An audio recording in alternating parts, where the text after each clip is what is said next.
Olá pessoal, eu sou o professor Cristiano Rodrigues, professor de Direito Penal da rede LFG, professor aqui do Atualidades do Direito, né, onde a gente vai ter a oportunidade de trabalhar algumas questões, na verdade muitas questões voltadas para o seu concurso, voltada para o concurso do Tribunal de Justiça de São Paulo, onde a gente vai trabalhar com exatamente os crimes que aparecem no edital, né, a gente vai trabalhar com a parte de direito penal do seu edital, que é bastante restrita. Ou seja, a gente tem basicamente alguns crimes que estão presentes no edital e que podem cair na sua prova. E outro detalhe importante, vocês vão perceber que o perfil dessas questões é muito direto, é muito simples, é letra de lei. E aí o segredo é que você leia exaustivamente a lei desses crimes que estão no seu edital. Por isso eu selecionei questões com o caráter de réplica de letra de lei, com uma ou outra pegadinha, com um outro detalhe, para a gente analisar verdadeiro ou falso, como vai ser utilizado para vocês, como vocês vão ter que estar preparados para responder. Repito, muita letra da lei, muito texto direto, algumas questões muito fáceis que você vai reconhecer fazendo uma leitura imediata do texto da lei. Isso é o que é o mais importante. Ok? Então a gente vai passar a analisar. Quando tiver alguma nuance a mais, mais importante, eu vou ressaltar, mas de uma forma geral é só uma questão de adequação da conduta narrada ao crime mencionado, o crime que foi praticado, e a gente assim vai desenvolver o nosso estudo. Em alguns momentos eu vou ler também o texto da lei referente ao crime apresentado. Bacana? A gente vai começar. Vamos começar com a nossa primeira questão? Vamos lá, primeira questão. O médico que, no exercício de sua profissão, emite atestado falso, comete o crime de falsidade material de atestado ou certidão. Muito bem. Será que esse é o nosso crime? Resposta, não. Falsa afirmação. Essa afirmação é falsa por réplica de letra de lei. Leia-se. O crime que está sendo narrado aqui é o do artigo 302 do Código Penal, que é efetivamente emitir o atestado falso. O artigo 302 menciona assim: dar ao médico no exercício de sua profissão atestado falso. Não é um crime de falsidade material de atestado ou certidão que está no 301, parágrafo 1º. Então, vamos marcar aqui como falsa a afirmação, porque o artigo referente é o artigo 302 do Código Penal. Ok? Tranquilo? Maravilha. Vamos para a próxima? Próxima questão. Está aqui. Vamos lá. Pensei que estava ali na tua mão, vamos lá. Próxima, já foi, né? 2. Pronto. Na disposição expressa do artigo 293 do CP, aquele que recebe de boa-fé selo destinado a controle tributário e após descobre a falsidade, restituindo à circulação, recebe a mesma pena daquele que o falsificou. Isso aí é literalmente réplica da letra de lei, não tem muito mistério. Ok? Vejam, o artigo 293, que fala da falsificação de papéis públicos, prevê uma pena, para quem falsifica, de reclusão de 2 a 8 anos e multa. E ele aqui está dizendo que vai responder com a mesma pena, né, o indivíduo que pratica esta conduta narrada, que é quem recebe de boa-fé o selo destinado, etc. E aí, não, porque isso tem previsão expressa no 293, parágrafo 4º. Olha o que diz o parágrafo 4º. Quem usa ou restitui a circulação, embora recebido de boa-fé, qualquer dos papéis falsificados, incorre na pena de 6 meses a 2 anos ou multa. Quer dizer, não é a mesma pena, né? Não temos aí a mesma pena. Então, essa afirmação está falsa. Vamos marcar aí o falso, porque essa diferença de pena mencionada está prevista no artigo 293, parágrafo 4º do Código Penal. Ok? Tranquilo? Muito bem? Tranquilidade, por enquanto, numa boa, são só letras de lei, né? Vamos lá. Próxima questão, 3. No crime de exercício arbitrário das próprias razões, crime importante, crime que vem aparecendo em alguns concursos, apareceu no último exame de ordem, né, na OAB também apareceu esse crime, aparece nas provas de SESC, é um crime bem utilizado. Né? No crime de exercício, vamos lá, vamos voltar ao texto, arbitrário das próprias razões. Caso não haja o emprego de violência, a ação penal somente se procede mediante queixa. Para quem não lembra, queixa-crime é a peça que inicia uma ação penal privada, né? E a ação penal, via de regra, é pública, movida pelo Ministério Público, né? Agora, aqui diz, no crime de exercício arbitrário das próprias razões, caso não haja emprego de violência, a ação penal somente se procede mediante queixa. Isso está previsto clara e expressamente no 345, parágrafo único do nosso Código Penal, que vai dizer exatamente isso que nós acabamos de mencionar. Veja o que diz o 345. O crime é fazer justiça pelas próprias mãos. E aqui está dizendo, se não há emprego de violência, somente se procede mediante queixa. Esse é o parágrafo único. Então, efetivamente, né? Ele está dizendo, caso não haja emprego de violência, a ação penal somente se procede mediante queixa. É a réplica do parágrafo único do 345. Afirmação verdadeira, artigo 345, parágrafo único. Ok? Tranquilo? Maravilha. Vamos para a próxima? Quarta questão. Vamos lá. Um indivíduo que, sem justo motivo, exerce violência em face de pessoa vulnerável, comete o crime de violência arbitrária. Olha só, a violência arbitrária é um crime direcionado especificamente para certas pessoas, e não qualquer indivíduo. Olha só o que diz o artigo 322 do Código Penal. Nosso artigo 302 é assim, praticar violência no exercício de função ou a pretexto de exercê-la. É uma conduta muito mais específica, ligada ao funcionário público no exercício da sua função, que pratica a violência no exercício da função ou a pretexto de exercê-la. Né? Então, o artigo 322 não é isto. Né? O indivíduo que sem justo motivo exerce violência em face de pessoa vulnerável, não é isso. Isso pode ser outro crime, pode ser um constrangimento ilegal, isso pode ser uma série de outros crimes, mas não a violência arbitrária.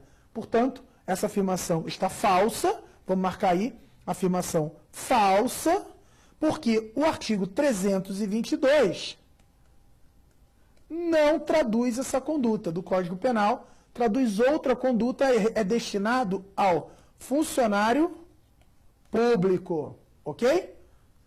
Muito bem, vamos à próxima questão então, vamos lá? Quinta questão agora, vai, quinta. Acerca dos crimes de falso testemunho ou falsa perícia, artigo 342, e exploração de prestígio, artigo 357, é correto afirmar que ambos são inseridos no capítulo dos crimes contra a administração da justiça. Bom, aí é só você olhar na sua própria lei, que você vai lembrar que esses crimes fazem parte do capítulo dos crimes contra a administração da justiça. O capítulo da administração da justiça, ele começa no artigo 338 do Código Penal. E, portanto, começa no 338 e vai adiante, inclusive passando pelo 357. Então, a afirmação está absolutamente correta. Vamos marcar aí, verdadeiro. Lembrando que esse capítulo se inicia a partir do artigo 338 em diante. Quer dizer, engloba, né, o 342, engloba o 357. Tranquilo. Ok? Essa era muito simples. Essa questão é mais... Se você não lembrasse, olha, né, falso testemunho, quer dizer, testemunhar falsamente, explorar o prestígio para influir dentro de um processo. É tudo crime que atrapalha a administração da justiça. Beleza? Mas, como eu disse, o importante é a leitura dos artigos que a gente tem no edital, porque isso é muita réplica da lei. Beleza? Vamos para a sexta? Próxima. Para a consumação do delito de falso testemunho, admite-se que a conduta do agente seja positiva ou negativa, bem como que esta seja praticada em sede de juízo arbitral. Muito bem, crime de falso testemunho, vamos colocar logo aqui, se encontra no artigo 342 do Código Penal.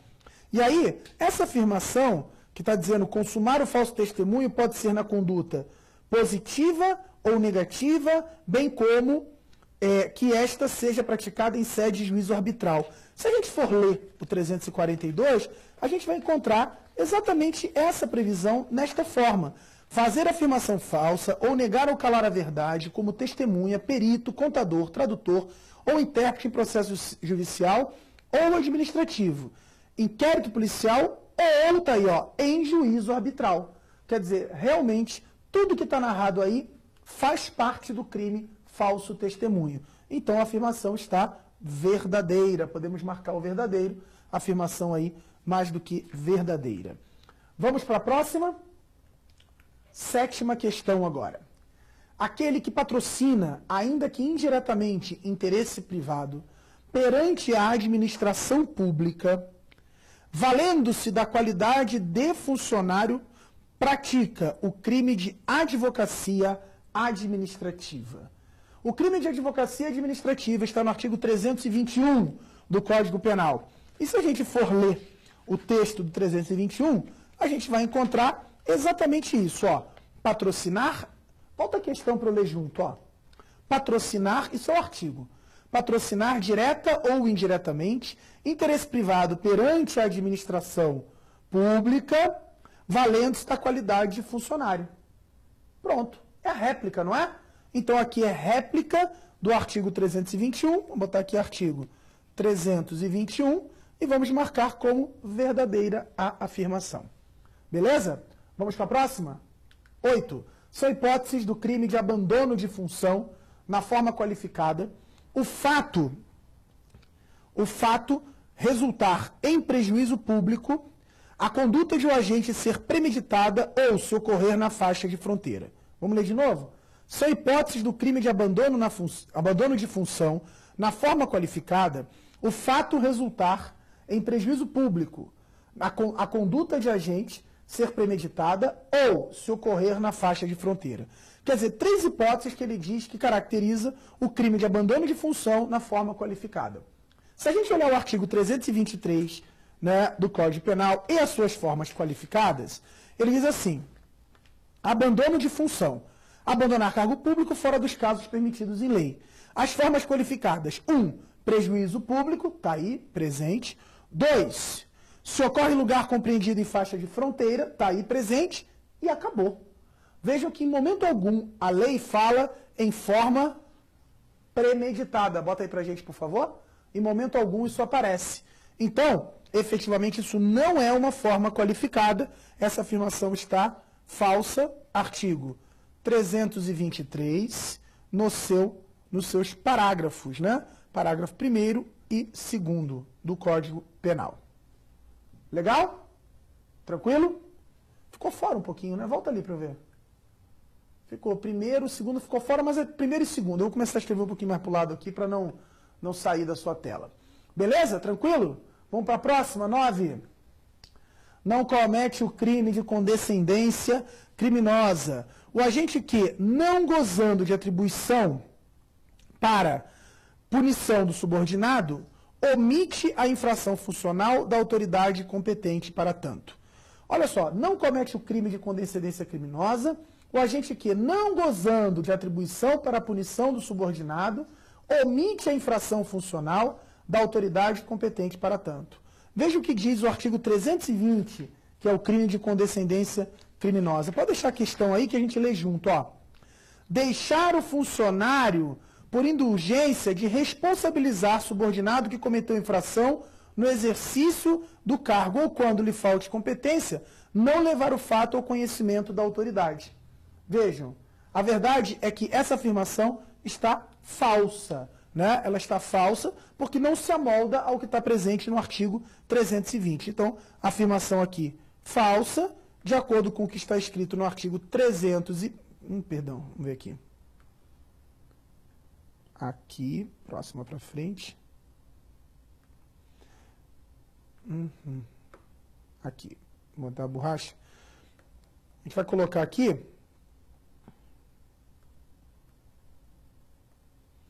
o artigo 320 do Código Penal, que é o crime de condescendência criminosa, afirmação, então, falsa.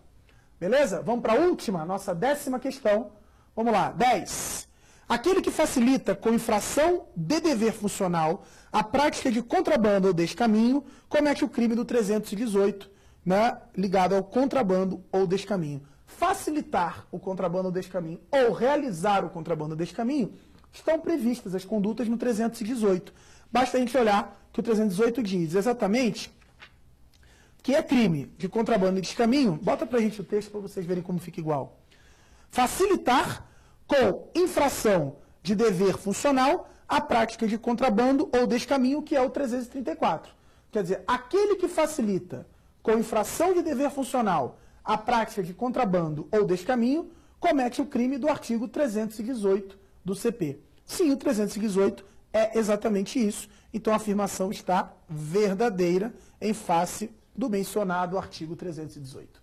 Beleza? Tradução da letra da lei do crime de facilitar contrabando ou descaminho. Bacana? Maravilha? Ótimo. Fechamos então nosso primeiro bloco, né? Concluímos a nossa primeira análise de questões. Em sequência, teremos muitas outras questões, mais de 90 questões de direito penal para vocês trabalharem aí comigo, para a gente ficar bem afiado. Tudo que está no edital a gente vai passar aqui, todos os crimes em sequência a gente vai passar a analisar. Ok? Encontro vocês daqui a pouco. Nos vemos já no próximo bloco de questões. É isso aí. Já já.